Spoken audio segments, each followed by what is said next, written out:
Ladies and gentleman, ನೆಲ ಜಲ ಭಾಷೆಗಾಗಿ ಪ್ರಾಮಾಣಿಕ ಪತ್ರಿಕೋದ್ಯಮ. ನೀವು ನೋಡ್ತಾ ಇದ್ದೀರಾ ಫೋಕಸ್ ಟಿವಿ. ಪ್ರತಿದಿನದ ಪ್ರಚಲಿತ ವಿದ್ಯಮಾನಗಳ ಕುರಿತ ಎಕ್ಸ್ಪ್ಲೇನರ್ಗೆ ಸ್ವಾಗತ. ನಾನು ಹಬೀಬ್ ದಂಡಿ. ಎಸ್ ವೀಕ್ಷಕರೇ, ಇವತ್ತು ಒಂದು ದೊಡ್ಡ ಮಟ್ಟದ ಸುದ್ದಿ ಹೊರಗಡೆ ಬಂದಿದೆ.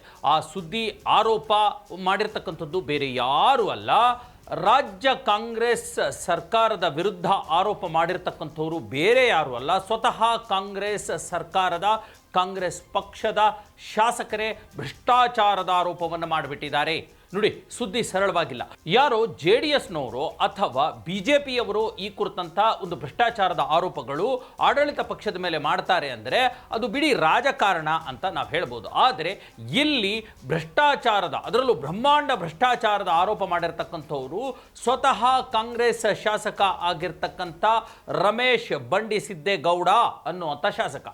ರಿಜಿಸ್ಟರ್ ಮಾಡಿಸ್ತೀನಿ ಅಂದರೆ ಇದಕ್ಕೆ ಯಾರ್ಯಾರಿದ್ದಾರೆ ಅನ್ನೋದು ಸೂಕ್ತ ತನಿಖೆ ಆಗಬೇಕು. ಯಾವ ತನಿಖೆ ಮಾಡ್ತಾರೆ ಸರ್ಕಾರ ಗೊತ್ತಿಲ್ಲ, ಜಿಲ್ಲಾಧಿಕಾರಿಗಳು ಯಾವ ತನಿಖೆಗೆ ಆದೇಶ ಮಾಡ್ತಾರೆ ಗೊತ್ತಿಲ್ಲ, ಆದರೆ ಕೂಡಲೇ ಆದೇಶ ಮಾಡಬೇಕು. ಮಂಡ್ಯ ಜಿಲ್ಲೆಯ ಶ್ರೀರಂಗಪಟ್ಟಣ ಒಂದು ವಿಧಾನಸಭಾ ಕ್ಷೇತ್ರದ ಶಾಸಕರು ಆಗಿರ್ತಕ್ಕಂಥ ರಮೇಶ್ ಬಂಡಿಸಿದ್ದೇಗೌಡ ಸ್ಫೋಟಕವಾದ ಹೇಳಿಕೆಯನ್ನು ಕೊಟ್ಟುಬಿಟ್ಟಿದ್ದಾರೆ. ಏನಾಗ್ತಾ ಇದೆ, ಶ್ರೀರಂಗಪಟ್ಟಣದ ಒಂದು ವ್ಯಾಪ್ತಿಯಲ್ಲಿ, ಆ ಒಂದು ವಿಧಾನಸಭಾ ಕ್ಷೇತ್ರದ ವ್ಯಾಪ್ತಿಯಲ್ಲಿ ಹಲವಾರು ಎಕರೆ ಜಮೀನುಗಳನ್ನು ಒಂದು ಬೋಗಸ್ ಸರ್ಟಿಫಿಕೇಟ್ಗಳನ್ನು ಅಥವಾ ಬೋಗಸ್ ದಾಖಲೆಗಳನ್ನು ನಿರ್ಮಾಣ ಮಾಡಿ ಅದನ್ನು ಕಬಳಿಸಲಾಗ್ತಾ ಇದೆ.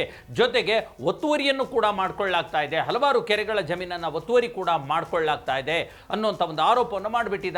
ಇದಕ್ಕೆ ಪ್ರಮುಖ ಸಚಿವರ ಒಂದು ಅವರ ಬೆಂಬಲವೂ ಇದೆ ಅನ್ನುವಂಥ ಒಂದು ಸ್ಫೋಟಕ ಹೇಳಿಕೆಯನ್ನು ಕೊಟ್ಟುಬಿಟ್ಟಿದ್ದಾರೆ. ಯಾರು ಪ್ರಮುಖ ಸಚಿವರು? ಬೇರೆ ಯಾವ ಪಕ್ಷದ, ಯಾವ ಸರ್ಕಾರದ ಸಚಿವರು ಅಲ್ಲ, ತಮ್ಮದೇ ಕಾಂಗ್ರೆಸ್ ಪಕ್ಷದ ಕಾಂಗ್ರೆಸ್ ಸಚಿವರ ಒಂದು ಬೆಂಬಲ ಈ ತರಹದ ಒಂದು ಭ್ರಷ್ಟಾಚಾರಕ್ಕೆ ಇದೆ ಅನ್ನುವಂಥ ಆರೋಪವನ್ನು ಕೂಡ ಮಾಡಿಬಿಟ್ಟಿದ್ದಾರೆ. ರಮೇಶ್ ಬಂಡಿಸಿದ್ದೇಗೌಡ ಹೇಳ್ತಾರೆ, ಪಾಂಡವಪುರ ಒಂದು ವ್ಯಾಪ್ತಿಯಲ್ಲಿ ಬರುವಂಥ ಹುಲಿಕೆರೆ ಗ್ರಾಮದ ಒಂದು ಅಲ್ಲಿ ಕೆರೆ ಜಮೀನೇನಿದೆ ಅದನ್ನು ಅಲ್ಲಿರ್ತಕ್ಕಂಥ AC ಅಸಿಸ್ಟೆಂಟ್ ಕಮಿಷನರ್ ಇರ್ತಾರಲ್ಲ ಅವರು, ಶ್ರೀನಿವಾಸ ಗೌಡ ಅನ್ನುವಂಥವ್ರು, ಅವರು ಖಾತೆಯನ್ನು ಮಾಡಿ ಅದನ್ನು ಬೇರೆಯವರಿಗೆ ಮಾರಾಟವನ್ನು ಮಾಡಿ ಈ ಥರದ ಭ್ರಷ್ಟಾಚಾರಕ್ಕೆ ಅನುವು ಮಾಡಿಕೊಟ್ಬಿಟ್ಟಿದ್ದಾರೆ ಶ್ರೀನಿವಾಸ್ ಗೌಡ ಅನ್ನುವಂಥವ್ರು. ಶ್ರೀನಿವಾಸ್ ಗೌಡ ಅವರಿಗೆ ರಾಜ್ಯ ಸರ್ಕಾರದ ಪ್ರಭಾವಿ ಸಚಿವರೊಬ್ಬರು ಒತ್ತಡವನ್ನು ಹಾಕಿ, ಒತ್ತಾಯವನ್ನು ಹಾಕಿ ಅವರಿಂದ ಈ ಭ್ರಷ್ಟಾಚಾರದ ಕೆಲಸವನ್ನು ಮಾಡಿದ್ದಾರೆ ಅನ್ನುವಂಥ ಒಂದು ಆರೋಪವನ್ನು ಪತ್ರಿಕಾಗೋಷ್ಠಿ ನಡೆಸಿ ಹೇಳಿರ್ತಕ್ಕಂಥದ್ದು.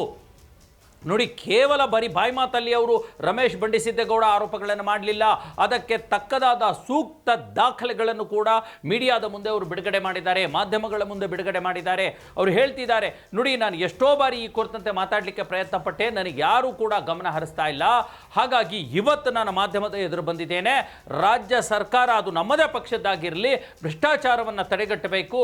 ನಾನು ಕೆಟ್ಟವನಾದರೂ ಪರವಾಗಿಲ್ಲ, ಇಲ್ಲಿ ಒಂದು ಸಾರ್ವಜನಿಕ ಜಮೀನು ಆಸ್ತಿ ಪಾಸ್ತಿಗಳು ಒಂದು ರೀತಿಯ ಅತಿಕ್ರಮಣಕ್ಕೀಡಾಗಿರ್ತಕ್ಕಂಥದ್ದನ್ನು ನಾನು ತಪ್ಪಿಸಬೇಕು. ಹಾಗಾಗಿ ನಾನು ಈ ಪತ್ರಿಕಾಗೋಷ್ಠಿಯನ್ನು ಇವತ್ತು ಮಾಡ್ತಿದ್ದೀನಿ ಮತ್ತು ಪತ್ರಿಕಾಗೋಷ್ಠಿಯಲ್ಲಿ ಈ ದಾಖಲೆಗಳನ್ನು ಬಿಡುಗಡೆ ಮಾಡ್ತಿದ್ದೀನಿ ಅಂತ ಹೇಳಿ ತಮ್ಮದೇ ಪಕ್ಷದ, ತಮ್ಮದೇ ಸರ್ಕಾರದ ಬ್ರಹ್ಮಾಂಡ ಭ್ರಷ್ಟಾಚಾರವನ್ನು ಬಯಲಿಗೆ ಎಳೆದಿದ್ದಾರೆ, ಹೊರಗಡೆ ಹಾಕಿದ್ದಾರೆ.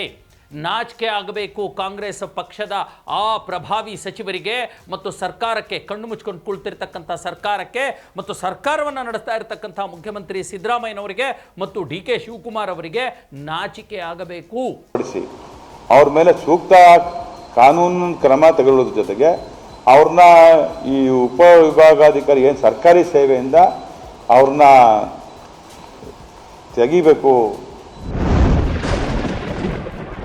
ತಮ್ಮದೇ ಪಕ್ಷದ ಒಬ್ಬ ಶಾಸಕ ಈ ರೀತಿಯ ಬ್ರಹ್ಮಾಂಡ ಭ್ರಷ್ಟಾಚಾರದ ಆರೋಪ ಮಾಡ್ತಾನೆ ಅಂತಂದರೆ ಇವರ ಗಮನಕ್ಕೆ ಬರದೇ ಇರುತ್ತಾ? ಇವ್ರ ಗಮನಕ್ಕೆ ಬರದೆ ಈ ಥರದ ಒಂದು ಅಕ್ರಮ ಒತ್ತುವರಿಗಳು ನಡೀತಾ ಇರುತ್ತಾ? ಆ ಪ್ರಭಾವಿ ಸಚಿವ ಯಾರೇ ಆಗಿರಲಿ ಅವ್ರನ್ನ ಕಂಟ್ರೋಲ್ ಯಾಕೆ ಮಾಡಲಿಲ್ಲ? ಅಥವಾ ವಿಚಾರ ಗಮನಕ್ಕೆ ಬಂದ ಮೇಲಾದರೂ ಯಾಕೆ ಅದರ ಮೇಲೆ ಕ್ರಮವನ್ನು ಕೈಗೊಳ್ಳಲಿಲ್ಲ ಅನ್ನುವಂಥದ್ದು. ನೋಡಿ, ಬಂಡಿಸಿದ್ದೇಗೌಡ ಮತ್ತೊಂದು ಮಾತನ್ನು ಹೇಳ್ತಾರೆ, ನಾನು ಈ ಕುರಿತಂತೆ ಹಲವಾರು ಬಾರಿ ವಿಧಾನಸಭಾ ಅಧಿವೇಶನದಲ್ಲಿ ಪ್ರಶ್ನೆಗಳನ್ನು ಕೇಳಿದ್ದೀನಿ ಈ ಒಂದು ಭೂ ಅಕ್ರಮದ ಕುರಿತಂತೆ, ಆದರೆ ಅದು ಯಾರು ಪ್ರಭಾವ ಬೀರ್ತಾರೋ, ಅದು ಏನು ಪ್ರಭಾವ ಬೀರ್ತಾರೋ ಗೊತ್ತಿಲ್ಲ, ನನ್ನ ಪ್ರಶ್ನೆಗಳ ಅಧಿವೇಶನದಲ್ಲಿ ಚರ್ಚೆಗೆ ಬರೋದಿಲ್ಲ, ಅಲ್ಲಿ ಯಾಕೆ ಹಾಗಾಗ್ತಾ ಇದೆ ಅನ್ನೋಂಥದ್ದೇ ನನಗೆ ಗೊತ್ತಿಲ್ಲ ಅನ್ನೋಂಥ ಒಂದು ಆರೋಪವನ್ನು ಕೂಡ ಮಾಡ್ತಿದ್ದಾರೆ. ಇದ್ರ ಜೊತೆಗೆ ಅವ್ರು ಹೇಳುವಂಥದ್ದು, ಈಗಾಗಲೇ ಸೂಕ್ತ ತನಿಖೆ ಆಗಬೇಕು ಅನ್ನುವಂಥ ಒಂದು ಒತ್ತಾಯವನ್ನು ಕೂಡ ಮಾಡಿದ್ದಾರೆ. ಏನು ಈ ಎಂಥದ್ದು ಹುಲಿಕೆರೆ ಗ್ರಾಮದಲ್ಲಿ ಏನು ಒತ್ತುವರಿಯಾಗಿದೆ ಆ ಕುರಿತಂತೆ ದಾಖಲೆಗಳನ್ನು ನಾನು ಕೊಡ್ತೀನಿ. ಇದಕ್ಕೆ ಯಾರ ನೀವು ತನಿಖೆ ಮಾಡ್ತೀರೋ ಗೊತ್ತಿಲ್ಲ, ಯಾರ ತನಿಖೆನಾದರೂ ನೇಮಿಸಿ ಒಂದು ಸೂಕ್ತ ತನಿಖೆ ಆಗಬೇಕು, ಸಾರ್ವಜನಿಕರ ಆಸ್ತಿ ಪಾಸ್ತಿ ಉಳಿಬೇಕು ಅನ್ನುವಂಥ ಒಂದು ಮಾತನ್ನು ಅವರು ಆಗ್ರಹವನ್ನು ಮಾಡಿದ್ದಾರೆ.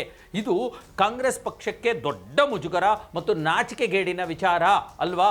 ಯಾರು ಬಿಜೆಪಿಯವರು ಆರೋಪ ಮಾಡ್ತಿದ್ದಾರೆ, JDSನವರು ಆರೋಪ ಮಾಡ್ತಿದ್ದಾರೆ, ಅಥವಾ ಯಾರು KRS ಪಕ್ಷದವರು ಅಥವಾ SDPIನವರು ಅಥವಾ ಈ ಥರದ ಆಪ್ನವರು, ಆಮ್ ಆದ್ಮಿ ಪಾರ್ಟಿಯವರು ಈ ಸರ್ಕಾರದ ಭ್ರಷ್ಟಾಚಾರ ಆರೋಪ ಮಾಡ್ತಿದ್ದಾರೆ ಅಂತಂದರೆ ಅದನ್ನು ಒಂದು ರಾಜಕಾರಣ ಅಂತ ಹೇಳ್ಬೋದು. ತಮ್ಮದೇ ಪಕ್ಷದ ಶಾಸಕ ಮಾಡ್ತಿದ್ದಾನಲ್ರಿ, ಇದೆಂಥ ಭ್ರಷ್ಟಾಚಾರ ಸರ್ಕಾರ ಬಂತು, ಇದು ಯಾಕೆ ಹಿಂಗೆ ಕಣ್ಮುಚ್ಕೊಂಡು ಕೂತ್ಕೊಂಡು ಬಿಟ್ಟಿದ್ದೀರಾ ಅನ್ನೋಂಥದ್ದು ಗೊತ್ತಾಗ್ತಾ ಇಲ್ಲ. ಶ್ರೀರಂಗಪಟ್ಟಣ ಮೈಸೂರಿಂದ ಏನು ದೂರ ಅಲ್ಲ, ಸಿದ್ದರಾಮಯ್ಯನವರ ತವರು ಜಿಲ್ಲೆ ಪಕ್ಕದಲ್ಲೇ ಇರೋವಂಥದ್ದಲ್ವಾ. ಇನ್ನೆಷ್ಟು ಶಾಸಕರೇ ಬಹಿರಂಗ ಮಾಡ್ತಾರೆ ಅಂದರೆ ಇವ್ರ ಗಮನಕ್ಕೆ ಬರೆದಿರೋ ಹಾಗೆ, ಜನಗಳ ಗಮನಕ್ಕೆ ಬರೆದಿರೋ ಹಾಗೆ, ಮಾಧ್ಯಮಗಳ ಗಮನಕ್ಕೆ ಬರೆದಿರೋ ಹಾಗೆ ಇನ್ನೆಷ್ಟು ಕೋಟಿ ಬ್ರಹ್ಮಾಂಡ ಭ್ರಷ್ಟಾಚಾರಗಳು ನಡೀತಾ ಇರ್ಬೋದು. ಮತ್ತು ಯಾಕೆ BJPಯವರು JDSನವರು ಹೇಳಬಾರ್ದು ಈ ಥರದ ದರಿದ್ರ ಸರ್ಕಾರ ಕಿತ್ತೊಗಿಬೇಕು, ಈ ಭ್ರಷ್ಟ ಸರ್ಕಾರವನ್ನು ಕಿತ್ತೊಗಿಬೇಕು ಅಂತ ಹೇಳ್ತಾರಲ್ಲ, ಯಾಕೆ ಹೇಳಬಾರ್ದು ಅಲ್ವಾ? ಎಲ್ಲಕ್ಕಿಂತ ಪ್ರಮುಖವಾಗಿ ವೀಕ್ಷಕರೇ, ಇಲ್ಲಿ ಎದ್ದೊಳ್ಳುವಂಥ ದೊಡ್ಡ ಪ್ರಶ್ನೆ, ಯಾರು ಪಾಂಡವಪುರದ AC ಇದ್ದಾರಲ್ಲ ಶ್ರೀನಿವಾಸ ಗೌಡ ಅನ್ನುವಂಥವರು, ಅವರ ಮೇಲೆ ಪ್ರಭಾವವನ್ನು ಬೀರಿ ದುಷ್ಪರಿಣಾಮ ಅಂದರೆ ಒಂದು ಭ್ರಷ್ಟಾಚಾರಕ್ಕೆ ಕಾರಣ ಆಗುವಂತೆ ಪ್ರಭಾವ ಬೀರಿದ ಆ ಸಚಿವ ಯಾರು ಅನ್ನುವಂಥದ್ದು ಹೊರಗಡೆ ಬರಬೇಕಾಗಿದೆ. ಅದು ಮಂಡ್ಯ ಜಿಲ್ಲೆಯದ ಕೃಷಿ ಸಚಿವರು ಆಗಿರ್ತಕ್ಕಂಥ ಚಲುವರಾಯಸ್ವಾಮಿನ, ಅಥವಾ ಈ ಜಮೀನು ವ್ಯವಹಾರಗಳೆಲ್ಲ ನಡೆಯುವಂಥ ಆ ಒಂದು ಇಲಾಖೆಯಲ್ಲಿ ಅಧೀನದಲ್ಲಿ ಬರುವಂಥ ಕಂದಾಯ ಇಲಾಖೆ ಅಧೀನದಲ್ಲಿ ಬರುವಂಥ ಕಂದಾಯ ಇಲಾಖಾ ಸಚಿವರಾಗಿರ್ತಕ್ಕಂಥ ಕೃಷ್ಣ ಬೈರೇಗೌಡರ ಅವರ ಪ್ರಭಾವ ಏನಾದರೂ ಅದರ ಮೇಲೆ ಬೀರಿದೆಯಾ ಅಂತ. ಯಾಕಂದರೆ ಕೃಷ್ಣ ಬೈರೇಗೌಡರ ಮೇಲೇ ಈಗಾಗಲೇ ಭೂ ಅಕ್ರಮ, ಈ ಕಡೆ ಕೋಲಾರ ಡಿಸ್ಟಿಕ್ಕಲ್ಲಿ ಭೂ ಅಕ್ರಮದ ಆರೋಪ ಕೇಳಿ ಬಂದಿತ್ತಲ್ವಾ. ಹಾಗಾಗಿ ಯಾರು ಆ ಸಚಿವರ ತಲೆದಂಡ ಯಾವತ್ತು ಅನ್ನುವಂಥ ಒಂದು ಪ್ರಶ್ನೆ ಈಗ ಹುಟ್ಕೊಳ್ತಾ ಇದೆ. ಈ ರಮೇಶ್ ಬಂಡಿ ಸಿದ್ದೇಗೌಡ ಅವರು ಕಾಂಗ್ರೆಸ್ ಪಕ್ಷದ ಶಾಸಕರಾಗಿರ್ಬೋದು, ಹೈಕಮಾಂಡ್ ಅವ್ರ ಮೇಲೆ ಕ್ರಮವನ್ನು ಕೈಗೊಳ್ಳಬಹುದು, ಅಥವಾ CM DCM ಅವರೆಲ್ಲ ಅವ್ರ ಮೇಲೆ ವಾಗ್ದಾಳಿಯನ್ನೇ ನಡೆಸಬಹುದು, ಪಕ್ಷದ ವರ್ಚಸ್ಸನ್ನು ಹಾಳು ಮಾಡಿಬಿಟ್ಟೆ ಅಂತ ಅಂದೇಳಿ. ಆದರೆ ಒಬ್ಬ ಮಾಧ್ಯಮವಾಗಿ ನಾವು ರಮೇಶ್ ಬಂಡಿ ಸಿದ್ದೇಗೌಡ ಅವರನ್ನು ಅಪ್ರಿಷಿಯೇಟ್ ಮಾಡಬೇಕಾಗಿದೆ, ಭ್ರಷ್ಟಾಚಾರ ನಿಲ್ಲಬೇಕಾಗಿದೆ. ಅದು ಖಾತೆ ಮಾಡಲೇಬೇಕು ಅಂತೇಳಿ ಸಂಬಂಧಪಟ್ಟಂಥ ತಹಶೀಲ್ದಾರ್ಗೆ ಹಾಗೂ ಡೆಪ್ಟಿ ತಹಶೀಲ್ದಾರ್ಗೆ ಅದಕ್ಕೆ ಸಂಬಂಧಪಟ್ಟಂಥ RIಗೆ ಪ್ರೆಷರ್ ತಗೊಂಬಂದು ನಮ್ಮ ಪಾಂಡುಪುರ AC ಅವರು ಅದನ್ನು ಖಾತೆಗಳು ಮಾಡ್ತಕ್ಕಂಥದ್ದು, ಅದು ಖಾತೆಗಳ ಮಾಡೋ ಜೊತೆಗೆ ಒಂದೇ ದಿವಸದಲ್ಲಿ ಆದೇಶ ಮಾಡ್ತಾರೆ, ಅದ್ರ ಬೆಳಿಗ್ಗೆನೇ ಖಾತೆ ಆಗ್ತದೆ, ಅದ್ರ ಮಾರನೆಗೆ ಜಮೀನು ಮಾರ್ಬಿಡ್ತಾರೆ. ಎಸ್ ವೀಕ್ಷಕರೇ, ಇದಾಗಿತ್ತು ಇವತ್ತಿನ ಎಕ್ಸ್ಪ್ಲೇನರ್. ಹೇಗೆ ರಾಜ್ಯ ಸರ್ಕಾರದಲ್ಲೇ ಒಂದು ಅಳತೆಗೂ ಸಿಗದೇ ಇರೋವಂಥದ್ದು, ಲೆಕ್ಕಕ್ಕೂ ಸಿಗದೇ ಇರೋಷ್ಟು ಭ್ರಷ್ಟಾಚಾರ ನಡೀತಾ ಇದೆ. ಶಾಸಕರೇ ಎದ್ದು ಇವತ್ತು ತಮ್ಮ ಭ್ರಷ್ಟಾಚಾರದ ಡಂಗುರವನ್ನು ಬಾರಿಸ್ತಿದ್ದಾರೆ ಅಂತಂದರೆ ಇವರಿಗೆ ಜನಗಳ ಹತ್ರ ಬೈ ಎಲೆಕ್ಷನ್ನಲ್ಲಿ ಹೋಗಿ ವೋಟ್ ಕೇಳೋದಕ್ಕೆ ಯಾವ ನಾಚಿಕೆ ಮಾನ ಮರ್ಯಾದೆ ಇದೆ ಅನ್ನುವಂಥ ಪ್ರಶ್ನೆ ಹುಟ್ಕೊಳ್ತಾ ಇದೆ. ಎನಿವೆ, ಈ ಕುರಿತಂತೆ ಅವ್ರು ಏನು ಕ್ರಮವನ್ನು ತೆಗೆದುಕೊಳ್ತಾರೆ, ಬಂಡಿ ಸಿದ್ದೇಗೌಡ ಅವರ ಮಾಡಿರ್ತಕ್ಕಂಥ ಆರೋಪಕ್ಕೆ ಉತ್ತರ ಕೊಡ್ತಾರಾ ಇಲ್ವಾ ಅನ್ನುವಂಥದ್ದು ಮುಂದಿನ ದಿನಗಳಲ್ಲಿ ಸಾಬೀತಾಗುತ್ತೆ. ಅದನ್ನು ಕೂಡ ನಿಮ್ಮ ಮುಂದೆ ನಾನು ತೆಗೆದುಕೊಂಡು ಬರ್ತೀನಿ. ಅಲ್ಲಿವರೆಗೂ ನೋಡ್ತಾ ಇರಿ ನೆಲ ಜಲ ಭಾಷೆಗಾಗಿ ಪ್ರಾಮಾಣಿಕ ಪತ್ರಿಕೋದ್ಯಮ, ನಿಮ್ಮ ಫೋಕಸ್ TV.